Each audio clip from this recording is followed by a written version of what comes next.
One piece, Naruto और bleach, इन्हें big three के नाम से भी जाना जाता है। तो आप सबके मन में सवाल होगा कि बिग थ्री एनिमे क्या होता है। तो अगर सिंपल वर्ड्स में समझाना चाहूँ तो 2000 के दशक में शोनन जंप पे जो भी एनिमे एयर हो रहे थे उनमें से सबसे ज़्यादा पॉपुलर एनिमे का एक ग्रुप बनाया गया और वो ग्रुप का नाम रखा गया बिग थ्री एनिमे। और ये बिग थ्री में आते हैं वन पीस, ब्लीच और नारुतो। और मैंने YouTube पे पोल रखा था जहाँ पे आप में से बहुत सारे लोगों को ये टॉपिक के ऊपर वीडियो चाहिए थी। और ये वीडियो में हम तीनों एनिमेस को कंपेयर करने वाले हैं और आपको स्क्रीन के नीचे 3 वर्ड्स दिख रहे होंगे। तो सबसे पहला वर्ड है ओ, जो डिफाइन करता है वन पीस, एन डिफाइन करता है नारुतो और बी डिफाइन करता है ब्लीच। तो ये वीडियो कैसे होने वाली है, तो ये वीडियो में बहुत सारे क्राइटेरिया है जिनके ऊपर से हम ये एनिमे को जज करने वाले हैं। और हर एक क्राइटेरिया में रैंकिंग होगी जहाँ पे फर्स्ट आने वाले को 3 पॉइंट्स मिलेंगे, सेकंड आने वाले को 2 पॉइंट्स और लास्ट आने वाले को 1 पॉइंट। तो बिना किसी देरी के वीडियो को शुरू करते हैं। तो फर्स्ट सेगमेंट है वर्ल्ड बिल्डिंग। सबसे पहले मैं बात करना चाहूँगा नारुतो के बारे में। तो वहाँ पे है 5 great Nations, hidden villages, but I don't think कि नारुतो के राइटर किशिमोटो को इनका अच्छी तरह से यूज करते आ पाया। जहाँ पे कोनोहा विलेज जो नारुतो की विलेज थी और सुनागाकुरे विलेज जो गारा की विलेज थी, ये 2 विलेज पे ही ध्यान दिया गया। जब आपके एनिमे में 720 एपिसोड है और इनमें भी आप अपने वर्ल्ड को पूरी तरह से एक्सप्लेन नहीं कर पाते हो तो तब लगता है कि इन चीज़ों पे थोड़ा ध्यान देना चाहिए था। और अगर हम ब्लीच की बात करें तो यहाँ पे एक डाउट आ जाता है कि ये एनिमे में वर्ल्ड है भी या नहीं। लाइक उन लोगों ने ट्राई किया है कि वर्ल्ड को छोटा रखा जाए, लेकिन सीरीज एंड होने तक ये वर्ल्ड बहुत ज्यादा छोटा हो जाता है। और ब्लीच के वर्ल्ड में देखा जाए तो ब्लीच के वर्ल्ड में है सोल सोसाइटी, ह्यूकोमुंडा और एक नॉर्मल वर्ल्ड, बस। सो ब्लीच में देखा जाए तो स्टैंड आउट करने जैसे वर्ल्ड बिल्डिंग बिल्कुल नहीं है। So let's move on to the next one, that is One Piece. तो मुझे नहीं लगता कि मुझे बताने की जरूरत है कि वन पीस की वर्ल्ड बिल्डिंग किस दर्जे की है, जहाँ पे बहुत सारे आइलैंड है और बहुत कुछ है और हमें हर एक आइलैंड के बारे में डिटेल में इंफॉर्मेशन दी जाती है। और यही नहीं तो हर एक आइलैंड का एक डिफरेंट कल्चर है, मैनरिज्म है और हिस्ट्री भी है, जिसकी वजह से हमें वन पीस के वर्ल्ड को जानने में मदद मिलती है। मैंने वन पीस के वर्ल्ड बिल्डिंग के ऊपर वीडियो बनाई है जहाँ पे मैंने बताया कि क्यों वन पीस की world building one of the best world building है। सो अगर वर्ल्ड बिल्डिंग में हम रैंकिंग देखें तो फर्स्ट नंबर पे आता है वन पीस, सेकंड नंबर पे आता है नारुतो और थर्ड नंबर पे आता है ब्लीच। सो पॉइंट्स होते हैं वन पीस को 3 पॉइंट्स, नारुतो को 2 पॉइंट्स और ब्लीच को 1 point. So let's move on to the next topic जो है फिलर्स। ऑलमोस्ट हर बड़े शोनन में फिलर एपिसोड तो होते ही है। फिलर एपिसोड वो एपिसोड होते हैं जो स्टोरी से डायरेक्टली रिलेटेड नहीं होते और उनको ना देखने से भी स्टोरी में कोई इम्पैक्ट नहीं पड़ता। और तुम सबके मन में एक सवाल होगा कि तो फिर फिलर एपिसोड होते ही क्यों, एज वो स्टोरी से रिलेटेड नहीं होते। सो इसके बहुत सारे रीजन होते हैं, बट मेन रीजन होते हैं जब एनीमे मांगा से कैचअप करने लगता है तब फिलर एपिसोड बनाए जाते हैं जिससे मांगा को टाइम मिल सके और मांगा आगे बढ़ पाए। फिलर एपिसोड मोस्टली एनीमे का मजा खराब कर देते हैं, इसलिए जितने कम फिलर हो उतना ही अच्छा होता है। तो सबसे पहले नारुतो की बात करें तो नारुतो में 41% एपिसोड फिलर एपिसोड्स है और ब्लीच की बात करें तो ब्लीच के 45% एपिसोड फिलर एपिसोड्स है। और लास्ट जो है वन पीस, तो वन पीस की बात करें तो वन पीस के 10% एपिसोड ही फिलर एपिसोड है, जो कि बहुत ज़्यादा सरप्राइजिंग बात हो जाती है। एज वन पीस में ऑलमोस्ट 1000 एपिसोड है और फिर भी 10% फिलर्स कंसिस्टेंट रखना बहुत ज़्यादा मुश्किल बात होती है। सो इस सेगमेंट में रैंकिंग बनती है फर्स्ट पे वन पीस, सेकंड पे नारुतो और थर्ड पे ब्लीच। तो ये सेगमेंट के पॉइंट ऐड करके पॉइंट हो जाते हैं वन पीस को 6 पॉइंट, नारुतो को 4 पॉइंट्स और ब्लीच को 2 पॉइंट्स। तो अब बढ़ते हैं हमारे अगले सेगमेंट पे जो है fight. So let's be honest यार, जब फाइट्स की बात आती है तो नारुतो को कम्पीट कर पाना बहुत ज़्यादा मुश्किल हो जाता है।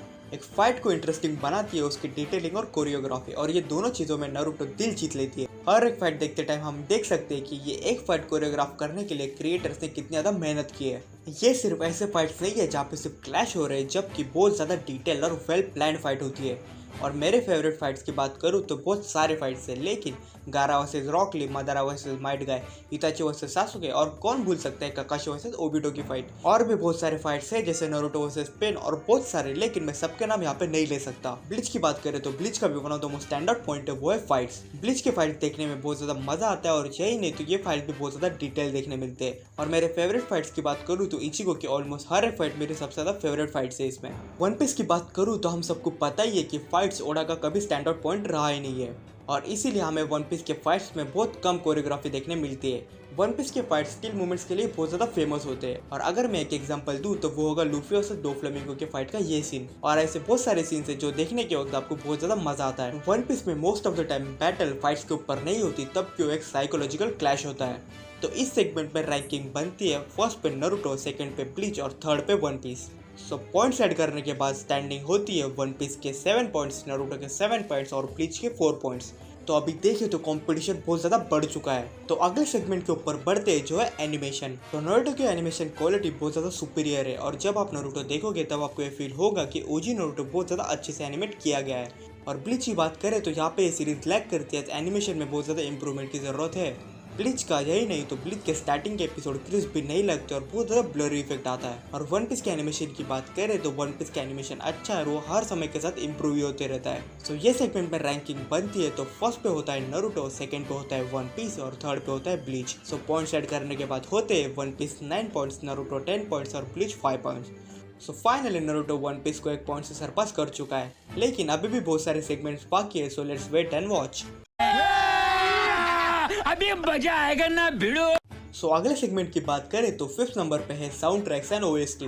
ये सेक्शन सब्जेक्टिव हो जाता है, हर किसी की पसंद अलग अलग होती है और मैं मेरे पसंद के हिसाब से रैंकिंग करने वाला हूँ। सो मेरे फेवरेट साउंड ट्रैक्स और ओएसटीज है ब्लीच के, एंड आई थिंक ये सेक्शन में ब्लीच को कंपटीशन दे पाना बहुत ज्यादा मुश्किल हो जाता है। और बाकी दो एनिमे जो है वन पीस और नारुतो, तो ऑनेस्टली मैं इन दोनों को कंपेयर नहीं कर पा रहा हूँ, एज दोनों में ही बहुत ज्यादा ऑसम साउंड ट्रैक्स है और दोनों ही ओएसटी में एक दूसरे को कड़ी टक्कर देते हैं, तो इसलिए मैं दोनों को एक ही पोजीशन पर रखना चाहूँगा। तो ये सेगमेंट की रैंकिंग होती है फर्स्ट नंबर पे ब्लीच, सेकंड नंबर पे नारुतो और One Piece. So points add करने के बाद होते हैं One Piece 11 points, Naruto 12 points और Bleach 8 points. So as of now Naruto One Piece को 1 पॉइंट से लीड कर रहा है और ब्लीच भी अपनी पोजीशन बनाए रखने में स्ट्रगल कर रहा है। So let's move on to the next point, that is character development. So Naruto की बात करें तो नारुतो की कैरेक्टर डेवलपमेंट बहुत ज़्यादा अच्छी है और हर एक कैरेक्टर की डेवलपमेंट में बहुत ज़्यादा ध्यान दिया जाता है। और ब्लीच के कैरेक्टर डेवलपमेंट की बात करें तो मुझे मिड लगी, एज मेन कैरेक्टर्स को छोड़ के सैड कैरेक्टर्स पे ध्यान नहीं दिया जाता। और वन पीस में most of the time character development की ज़रूरत ही नहीं पड़ती है, बहुत सारे कैरेक्टर्स पहले से डेवलप्ड होते हैं। एज लूफी और जोरो ऐसे कैरेक्टर्स को कैरेक्टर डेवलपमेंट की जरूरत नहीं पड़ती, लेकिन उनको थोड़ी सी प्रोग्रेशन ओडा देते ही रहता है। और वन पीस में कुछ कैरेक्टर्स को कैरेक्टर डेवलपमेंट की जरूरत पड़ती है, तो उनमें से एक कैरेक्टर है उसॉप का कैरेक्टर। सो ये सेगमेंट की रैंकिंग होगी फर्स्ट नंबर पे नारुतो, सेकंड नंबर पे वन पीस और थर्ड नंबर पे ब्लीच।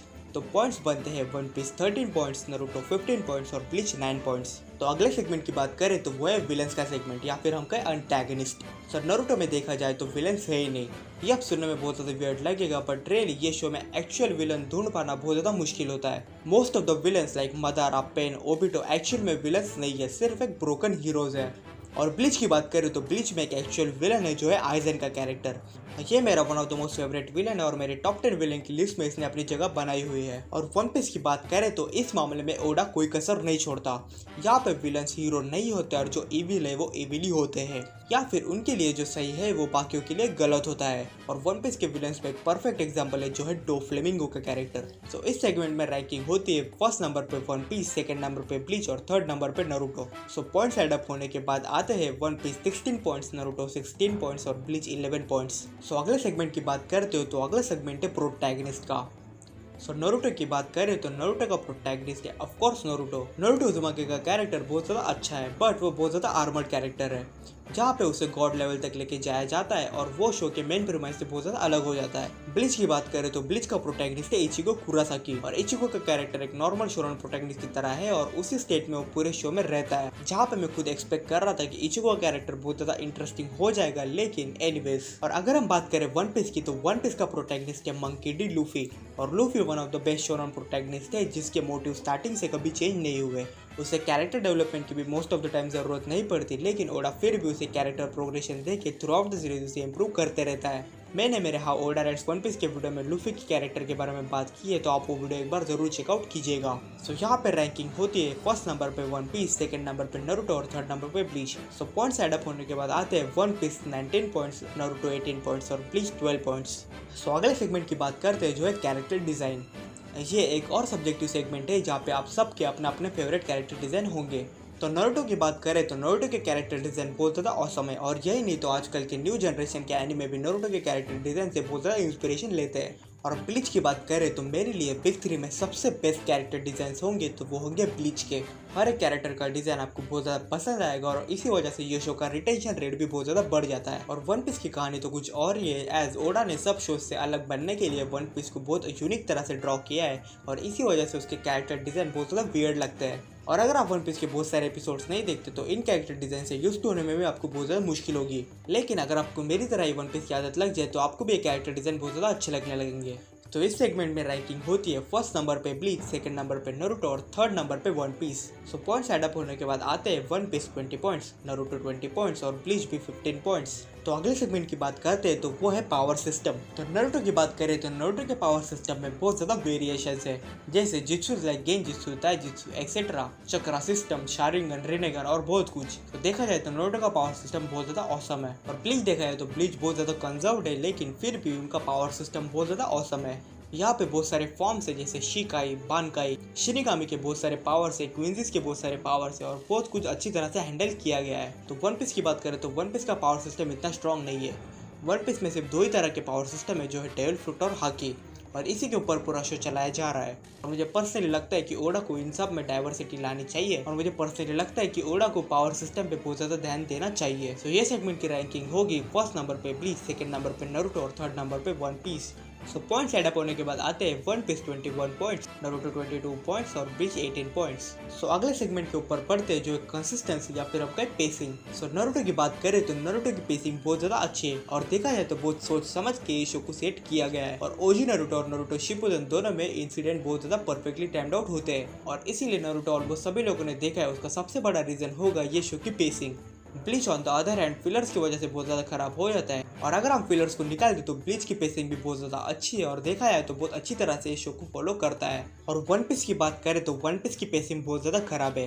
एज वन पीस के मांगा रीडर्स को पता ही होगा कि वन पीस के एनिमे में कितनी ज्यादा पेसिंग प्रॉब्लम्स है, और इसीलिए वन पीस सब लोग नहीं देख पाते, बिकॉज वन पीस देखने के लिए बहुत ज्यादा पेशेंस की जरूरत पड़ती है। सो ये सेगमेंट की रैंकिंग होगी फर्स्ट नंबर पे नारुतो, सेकंड नंबर पे ब्लीच और थर्ड नंबर पे One Piece. So points add up होने के बाद आते हैं One Piece 22 points, Naruto 25 points और ब्लीच 20 पॉइंट्स। सो अगले क्राइटेरिया की बात करते हैं जो है बिजनेस।